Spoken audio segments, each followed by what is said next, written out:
자, 한번 깊이 파고 들어가 보죠. 요즘 뉴스를 보면 세상이 정말 어디로 가나 싶을 때가 참 많습니다.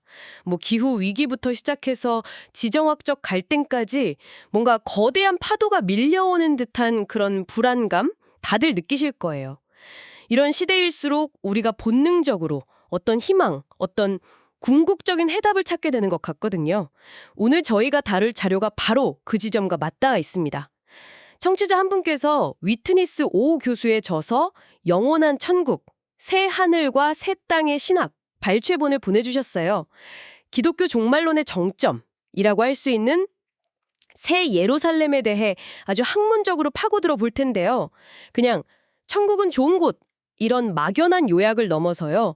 신학을 깊이 공부하시는 분들을 위해 이 텍스트가 제시하는 해석의 틀, 또 구약과의 연결고리, 그리고 그 신학적인 함의까지 아주 꼼꼼하게 짚어보겠습니다. 네, 이게 여기서 정말 흥미로운 지점이 뭐냐면요. 이 텍스트가 새 예루살렘을 그냥 우리가 죽어서 가는 어떤 먼 미래의 장소로만 보지 않는다는 거예요. 그런 게 아니군요. 네, 오히려 지금 여기 이 현실을 어떻게 해석하고 또 살아내야 하는지에 대한 하나의 거대한 신학적 프레임으로 제시하고 있습니다. 그래서 오늘 이야기는 크게 두 갈래로 진행될 겁니다. 첫째는 요한계시록을 관통하는 거대한 서사죠. 바로 두 도시, 음녀 바벨론과 새 예루살렘의 대결 구도로 분석하는 거고요. 두 도시의 대결이요? 네, 그리고 둘째는 창세기 1장의 창조 이야기를 우주적 성전 건축이라는 약간은 파격적인 틀로 다시 읽어내는 겁니다. 그리고 그 구조가 어떻게 요한계시록의 새 창조와 연결되는지 살펴보는 거죠. 이 두 축을 따라가다 보면 종말론이 단순한 미래 예측이 아니라 얼마나 현재 지향적인 신앙을 요구하는지 알게 되실 겁니다. 와, 말씀하신 그 두 도시의 대결이라는 구도부터가 굉장히 흥미롭네요. 그럼 첫 번째 축부터 바로 시작해보죠. 요한계시록의 핵심 갈등이 음녀 바벨론과 새 예루살렘의 대립이라고 하셨는데 이건 그냥 선과 악의 싸움, 그 이상인 것 같거든요. 이 텍스트는 바벨론을 어떻게 정의하고 있나요, 역사적으로는? 로마 제국을 가리킨다고 하던데요. 맞습니다. 일단 1차적으로는 그렇죠. 황제 숭배, 온갖 우상, 물질적 풍요, 그걸로 가득했던 로마 제국이 그 모델입니다. 하지만 종말론적인 시각에서 보면요. 바벨론은 시대를 초월해서 하나님을 대적하는 세상의 모든 정치, 경제, 종교 시스템을 아우르는 그런 거대한 상징이 되는 거죠.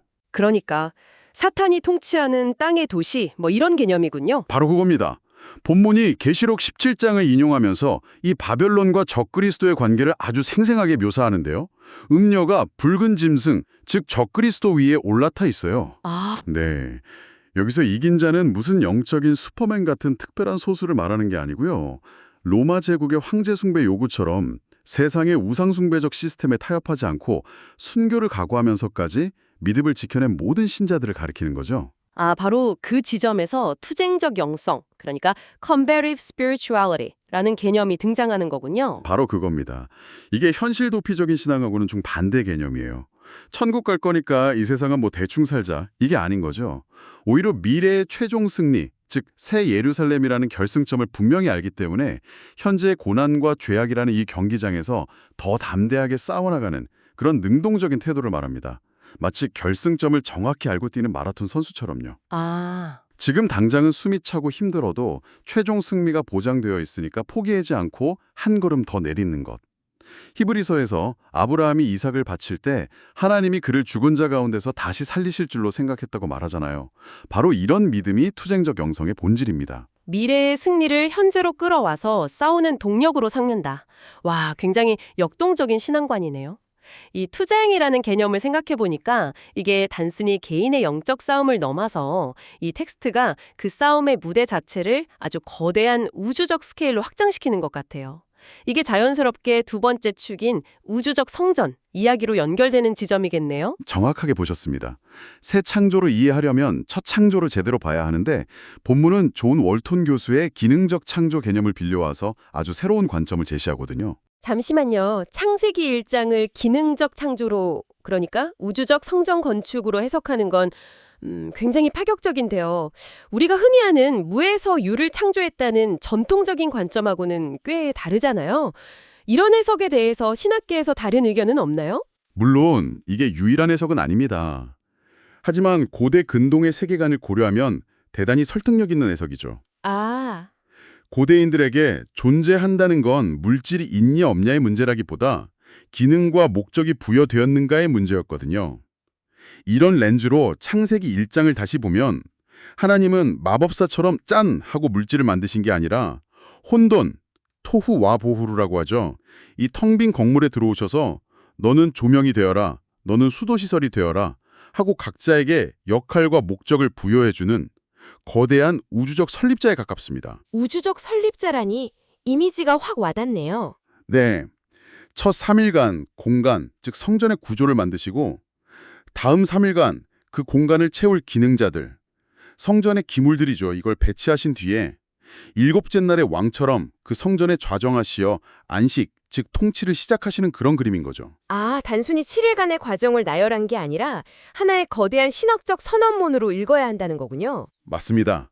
특히 당시 주변국이었던 바벨론이나 이집트의 창조 신화랑 비교하면 그 의미가 더 명확해져요. 그렇죠, 그렇죠. 그쪽 신화는 대부분 신들의 폭력적인 전쟁 끝에 세상이 혼란스럽게 만들어졌다고 말하거든요. 하지만 창세기는 유일하신 하나님의 평화로운 말씀으로 질서 정연하게 세상이 창조되었음을 선포하죠. 이건 당대의 우상숭배 이데올로기에 대한 거룩한 전쟁 선포나 다름없습니다. 7이라는 숫자도 그냥 7만이 아니라 완전함, 완결을 뜻하는 신학적 상징이고요. 아, 그래서 요한계시록에 등장하는 그 7인, 7나팔, 7대접 심판이 바로 이 창조의 7과 연결되는 거군요. 창조의 패턴을 역으로 뒤집는 거네요. 정확합니다. 특히 마지막 7대접 재앙은 창조 질서를 완벽하게 거꾸로 파괴하는 역창조 혹은 해체, 디크리에이션 작업입니다. 바다와 강이 피로 변하고 해가 사람을 태우고 세상이 암흑에 잠기는 모습은 하나님이 세우셨던 첫 우주 성전이 완전히 철거되고 있음을 보여주는 거죠. 와, 여기서 중요한 신학적 결론이 나옵니다. 죄로 오염된 첫 우주 성전은 심판을 통해 완전히 해체되고 그 자리를 하늘로부터 내려오는 완벽히 새로운 우주 성전, 즉 새 예루살렘이 대체한다는 겁니다. 첫 창조와 새 창조가 우주적 성전이라는 개념으로 연결되니까 그림이 훨씬 선명해지네요. 그렇다면 이 거대한 우주적 성전에 뭐랄까 미니어처나 통사진 같은 게 구약에도 있었을까요? 본문에서는 성막 구조를 중요한 예표, 타이폴로지로 제시하던데요. 네, 그 구조적 유사성은 정말 놀라울 정도입니다. 광야 시절에요, 성막을 중심으로 동서남북의 세 지파씩 총 12지파가 진을 쳤던 모습. 이게 새 예루살렘 성에 동서남북으로 3개씩 있는 12문과 정확히 짝을 이룹니다. 아, 그렇군요. 네, 그리고 이스라엘 진영의 심장부에 지성소가 있었던 것처럼 새 예루살렘의 중심에는 하나님과 어린 양의 보좌가 있고요. 저는 그 대제사장의 흉패에 대한 해석도 정말 인상 깊었어요. 12지파를 상징하는 12보석이 박힌 흉패가 새 예루살렘 성곽의 12기초석과 연결된다는 점이요. 심지어 그 기초석에는 12사도의 이름이 기록되어 있죠. 이건 구약의 이스라엘과 신약의 교회가 별개가 아니라 하나의 구원 역사 안에서 연속성을 갖는다는 걸 보여주는 아주 강력한 상징이네요. 차이점을 발견해야 합니다. 계시록 21장은 충격적인 선언을 하죠. 성 안에서 내가 성전을 보지 못하였으니. 성전이 없다. 네, 새 예루살렘에는 성전 건물이 없습니다. 왜냐? 주 하나님, 곧 전능하신 이와 및 어린 양이 그 성전이심이라고 하거든요. 이게 신학적 함의의 정점입니다. 구약의 성막, 성전, 모든 제사 제도는 하나님의 임재를 위한 매개체였어요. 하지만 새 예루살렘에서는 그 어떤 매개체도 없이 하나님과의 직접적이고 완전한 만남이 이루어지는 거죠. 지성소에 있던 아론의 쌍난 지팡이를 다시 생각해보면 본문은 이걸 단순한 기적이 아니라 죽은 나무에서 생명이 피어나는 부활의 예표로 재해석합니다. 신자들이 부활한 몸을 입고 이 완전한 임재의 공간에 들어가게 될 것을 상징한다는 겁니다. 자, 그럼 이제 가장 핵심적인 신학 논쟁으로 들어가 보죠. 이 새 하늘과 새 땅이 과연 현재 우리가 사는 세계, 뭐랄까 리모델링하는 개념, 갱신, 리뉴얼일까요? 아니면 아예 다 허물고 새로 짓는 재건축의 개념, 대체, 리플레이스멘트일까요? 본문의 입장은 아주 명확해 보입니다. 네, 이 텍스트는 후자, 즉 완전한 대체를 아주 강하게 지지합니다. 소위 역사적 비관주의라고도 할 수 있는데 이 세상 자체의 개선 가능성에 대해선 좀 비관적이죠. 그 근거로 앞서 말한 역창조 제안과 계시록 20장에 땅과 하늘이 그 앞에서 피하여 간데 없더라라는 구절을 듭니다. 간대가 없더라. 네, 여기서 원어의 뉘앙스를 아는 게 중요합니다. 새로운 창조를 묘사할 때 사용된 헬라어가 네오스가 아니라 카이노스거든요. 아, 네오스와 카이노스. 그 둘의 차이가 크죠. 네오스가 시간적으로 새로운 것. 예를 들어 쓰던 차의 연식이 바뀌는 거라면 카이노스는 질적으로 완전히 새로운 것. 그러니까 자동차 대신에 순간이동 장치가 나오는 것 같은 그런 차원의 변화를 의미하잖아요. 와, 완벽한 비유입니다. 네오스는 쓰던 스마트폰을 최신 OS로 업데이트하는 것에 가깝습니다. 기능은 좋아졌지만 근본적으로는 같은 기계죠. 하지만 카이노스는 그 스마트폰을 버리고 완전히 새로운 차원의 기기, 예를 들어 뇌에 직접 연결되는 장치 같은 걸로 바꾸는 겁니다. 이건 업데이트가 아니라 대체죠. 본문은 새 창조가 바로 이 카이노스라고 못을 박는 겁니다. 그렇군요. 그리고 이 주장을 뒷받침하기 위해 다른 성경 본문들을 가져옵니다. 베드로후서 3장은 현재의 하늘과 땅이 불사르기 위하여 보존되고 있다고 말하고 또 히브리서 12장은 우리가 흔들리지 않는 나라를 받기 위해 흔들릴 수밖에 없는 모든 피조 세계가 먼저 재고될 것이라고 암시하죠. 그렇군요. 결국 이 텍스트가 내리는 결론은 현 세계의 점진적인 회복이 아니라 심판을 통한 완전한 해체 후에 하늘로부터 도래하는 질적으로 완전히 새로운 창조를 말하고 있다는 거군요. 바로 그것입니다. 자, 오늘 정말 깊이 파고 들어봤는데요. 이 모든 논의를 정리해보면 결국 무엇을 말하는 걸까요? 오늘 분석한 텍스트에 따르면 새 예루살렘은 막연한 사후 세계가 아닙니다. 죄로 오염된 첫 창조 세계, 즉 첫 번째 우주 성전을 완전히 대체하는 하나님의 새로운 우주적 성전인 셈이죠. 그리고 그곳은 세상의 우상 숭배에 타협하지 않고 믿음으로 싸워 이긴 자들에게 주어지는 영광스러운 기업이고요. 구약시대부터 그림자로만 보여졌던 하나님과의 완전하고 직접적인 임재가 마침내 실현되는 곳입니다. 맞습니다. 그래서 이 모든 종말론 논의의 진짜 목적은 미래의 시간표를 맞추는 데 있는 게 아니라 영원이라는 관점을 가지고 지금을 어떻게 살 것인가 이걸 결정하게 하는 데 있습니다. 그래서 마지막으로 이런 생각할 거리를 한번 던져드리고 싶습니다. 이 텍스트는 새 예루살렘의 핵심을 어떤 장소가 아니라 하나님 자신이 성전이 되시는 직접적인 임재라고 말합니다. 만약 그렇다면 오늘날 우리의 신앙생활, 예를 들어 예배 형식이나 교회 조직, 개인의 경건 습관 속에서 언젠가는 다 사라지고 없어질 임시 구조물, 비계, 스캐폴딩에 해당하는 것은 무엇일까요? 그리고 진짜 본질인 성전이신 하나님을 오늘 내 삶의 중심에 모시고 살아간다는 것은 과연 어떤 의미일지 함께 고민해보면 좋겠습니다.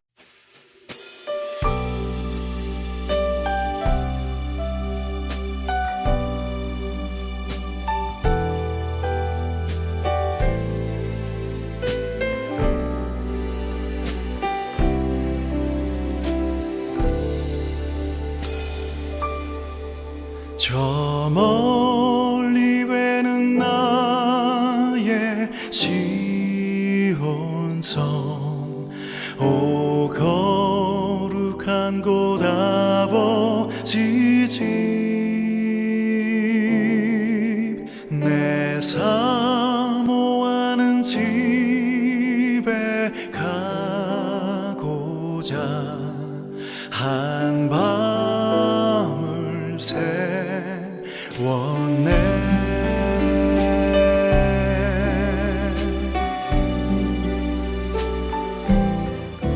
저 멀리 외는 나의 시온성 오 거룩한 곳 아버지 집 내 사모하는 집에 가고자 한 밤을 세웠네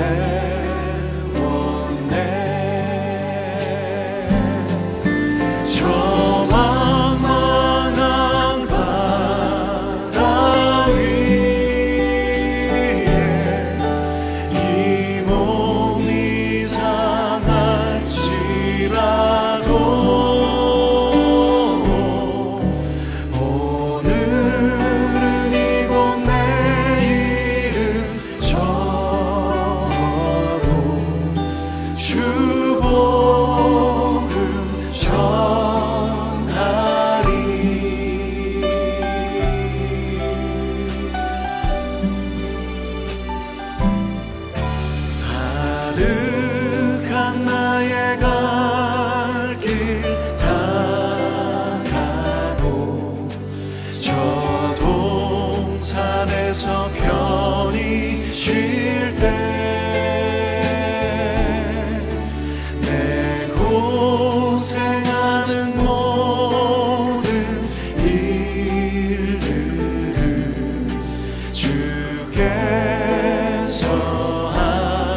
신들이 나 사망에서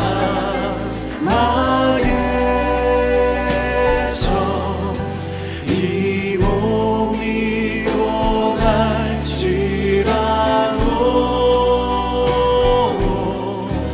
오늘 주 예수 날 사랑하사 날 지켜주시리 저 망망한 바다 위에 이 몸이 상할지라도